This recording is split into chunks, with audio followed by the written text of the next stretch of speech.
అందరికీ నమస్కారం. అందరు ఎలా ఉన్నారు? నేను మీ సాహస యాత్రికుడిని. ఈ రోజు అయితే పొంబరై విలేజ్ లోని Kodaikanal the most beautiful village లో ఉన్న శ్రీ సుబ్రహ్మణ్యేశ్వర స్వామి టెంపుల్ కి అయితే వచ్చాను. టెంపుల్ అయితే చాలా పెద్ద టెంపుల్ అండి.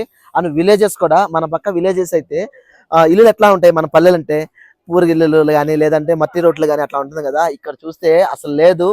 మొత్తానికి డిఫరెన్స్. మనకి సిటీ టౌన్ అయితే ఎలా ఉంటుందో ఆ విధంగా ఇల్లులు కూడా మొత్తము బిల్డింగ్స్ ఇల్లులు. రోడ్డు కూడా మొత్తం సిమెంట్ రోడ్డేను. చాలా బ్యూటిఫుల్ గా ఉంది. ఎక్కడ చూసినా కూడా ఈ విధంగా తెల్లగడ్డలు అయితే ఉన్నాయి. ఇక్కడే పండుతాయంట. చూడండి మొత్తం వేరుతో పాటు ఇప్పటిదాకా తెల్లగడ్డ వేరుతో పాటు అయితే చూడలేదు. ఓన్లీ మామూలుగా ఇట్లా ఉన్న కాయి లేదంటే పాయలతో మాత్రమే చూసాం కదా. ఒక ఛాయ్ అయితే చెప్పేద్దాము. చిన్నగా చలి పుట్టట్లేదు. పైన మబ్బులు వేసుకున్నాయి. చలి అయితే వాయించేస్తుంది. ఈ కొడైకెనాల్ కొండల్లో అయితే మార్నింగ్ టైం అంతా ఎండ ఉంటే ఈవినింగ్ అదే ఆఫ్టర్నూన్ అయిందంటే ఖచ్చితంగా అయితే వర్షం పడుతుందండి. కొడైకెనాల్ వచ్చిన వాళ్ళైతే ఒక గొడుగు క్యారీ చేసుకొని ఖచ్చితంగా మేమైతే మర్చిపోయినాము. ఇది డే 2లో అయితే ఒక ఎక్స్పీరియన్స్ అనే చెప్పాలి.